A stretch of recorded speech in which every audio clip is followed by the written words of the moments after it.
What is going on, y'all? So, I know, as you can see by the title, we got some new stuff. Xcessive. As you can see, it's nice and pretty. It's TIG welded. And then I think this part is CNC'd and this is CNC. As you can also see, is it looks exactly the same as this. But it is not, and we're going to get into why that is. But, as we know, I put on this rubber boot. So I got to take off 4 10 mils, and then there's 4 more 10 mils under that, which I'm about to do, and hopefully it's pretty quick. I got Ron in the back because we're going to do some other stuff on the Subaru, and on his, he's going to do an oil change on his Lexus because it is long overdue. But for now, let's bang this out really quick and then get to that.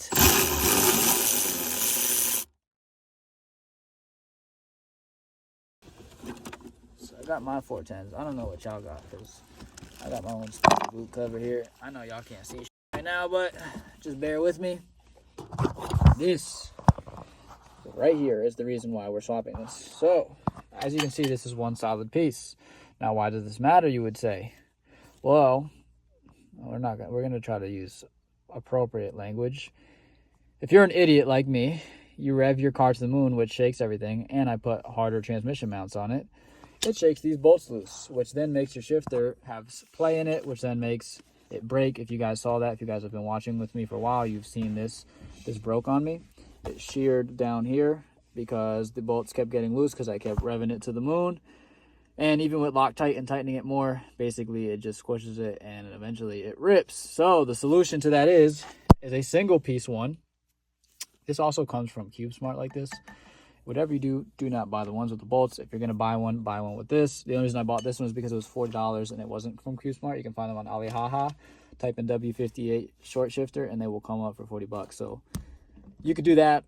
Or if you really want to spend the extra dollar because this thing ain't cheap, it's $300 and it's from Xcessive. I don't know how I feel about it yet. This doesn't even have springs in it, but this is the setup that it's going to go into. And I'll show you guys that in a moment. And then I'll show you this one. I actually like this one a lot. What I might end up doing is swapping out just the bar and putting this bar in and then keeping this setup in here because I really do like this one. But we're going to try this one first and hopefully this one works and I'll explain why we might keep that one. But let me get this off and then I'll show you that. Okay, so now we're going to show you put this together. It may or may not be right, but before I do that, if you look here, this one has a spring in it. Oh yeah, that's not going to work because it's got cut in half. So this one is a ball all the way around, the one that I just got, but this one has a spring in it. And basically it puts pressure on that so that this is pressing against that. It spring loads it. So I guess it makes, I would, theoretically it should spring load the shift, which would make it feel more notchy, but we'll see if this one is perfect because it is CNC'd. It should be good. Can you put that in there for me? So you put that black piece first. As you see, it's got those teeth and then that will go into place. And now you got to pop. This is the tricky part. You see this black piece? It's got to go into that hole. And it kind of pops in. I probably should oil this stuff. Oh, no, that's nice and it just went right in. So, put that down. Take this silver piece. Guys, I may or may not be right. Look at the instructions. I looked at the instructions, but obviously I didn't pay that much attention. I paid enough attention, right? Put these in. I feel like, I don't know if this is on the thing. Oh yeah, it is. Okay. I already don't like this though. I'm not gonna lie. I feel like there's a lot of play already, but I guess we won't know until I tighten it. There you go. Just start it, man. You can go stupid, go crazy.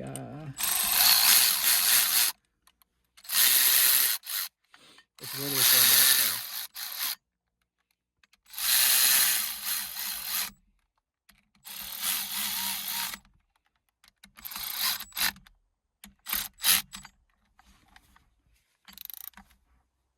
I don't like this, bruh. Oh, wait. I don't know. Maybe. The worst part about this, y'all, is this costs $300. If that one does better than this one, I'm going to be kind of tight. The only thing that I do that's positive is that this one, like I said, it's not going to come apart versus the other one, it was coming apart and sheared. Let's see. Now, I do have another coupling here. If you see, I got this white one, and that one was a lot tighter fit, so maybe we'll pop this out and put that one in, but it feels good right now. The moment of truth. Oh, see, this is weird. What the heck? Did you just see that? How did it shift so much? I'm not bugging, right? You just saw that? Am I bugging? You might be bugging. I don't know. Well, it's a good thing it's recorded. I don't know. So what I didn't like about this one that it used to do, because the pieces down here would come out, there's like these little forks that keep this in place so that it doesn't go like this, doesn't go this way or that way. But that's kind of good because it does need a little bit of play, which makes it go into gear better. The main reason that I got this one is definitely not as notchy, I'll say that. Like, the other one didn't have this much play. But that might be good, it might be needed. And the reason for that being is because if y'all remember, y'all have probably seen clips, I'd be hitting my first, then I'd be hitting my second, and this transmission doesn't like going in the second. I feel like it was fine when these pieces were tight and they were good. But every time that I feel like it gets loose, it doesn't want to go into second, right? So it'll go, we get some grinding noise. And yes, these aren't the greatest. And this one is definitely not as good as my last one from the first to second. The first is better in this one than my last transmission, but the second is trash. But I have had times where this thing has shifted first to second fine, especially if I fill the oil up just right. So I'm hoping that this is the actual problem. And we won't know until we drive it, which isn't going to be, I don't know, maybe it'll be in this video. I don't know yet. We still got stuff to do. But we have to align the car. As of right now, it's not aligned. And then we'll go from there. But for now, we're going to pull it out and at least see what that feels like. Okay, so we got passenger side axle coming out. Ronnie boy got me a OEM axle, which is great. This way, this one doesn't blow up. This is OEM. This one lasted a really long time. It's 140K on it. It is what it is. It's done. I just tested the shifter just coming out of the lot. It feels way better going into gear. It does feel like first and second is going to be better. I don't know yet till I drive it. The only thing is it has mad play compared to the other one. The other one was so tight and notchy. This one is not tight and notchy. I probably will eventually try to swap out that cup, but if this one goes into first and second good, I'm definitely not going back to the other one.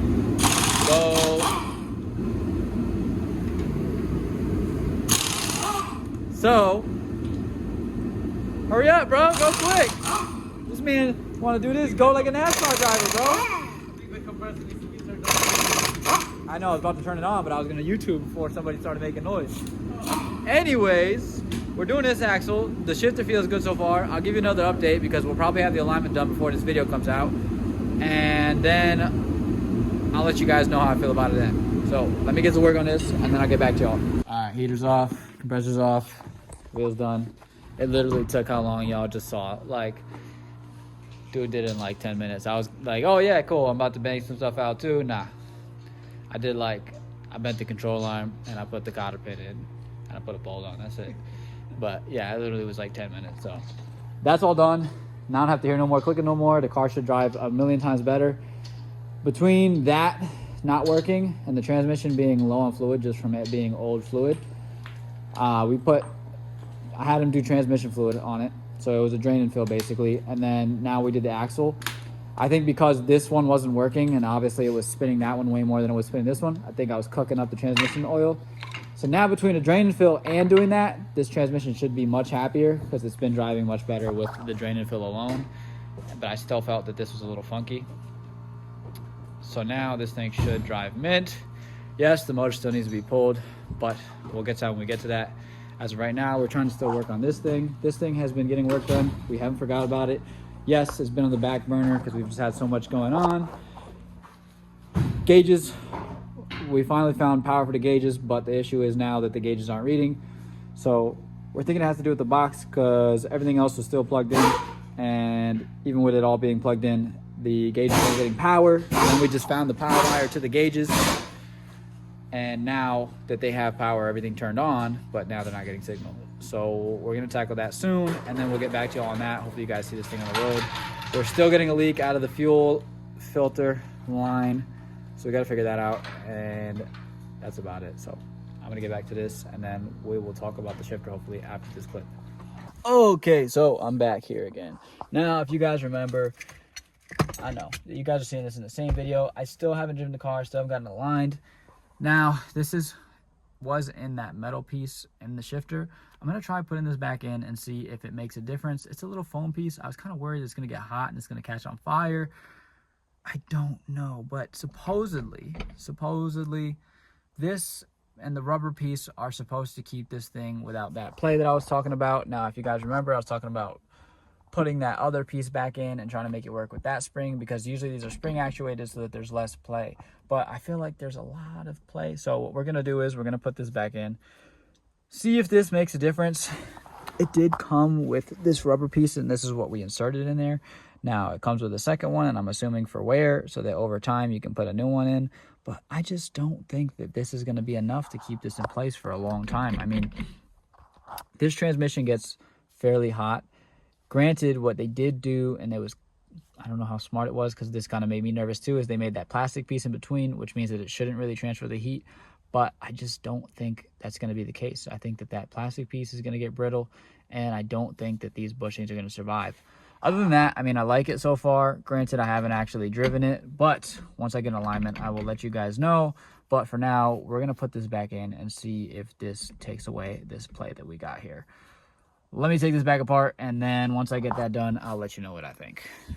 So, I did it. It made it a little bit better. I definitely got to oil up that top piece so that it slides against the rubber, that rubber. I still want to do a transmission flush in this, so I'm going to do a drain and fill, and when I do that, I'll put some oil on the top of this, and hopefully it'll move smoother. I still don't know how I feel about that little foam piece.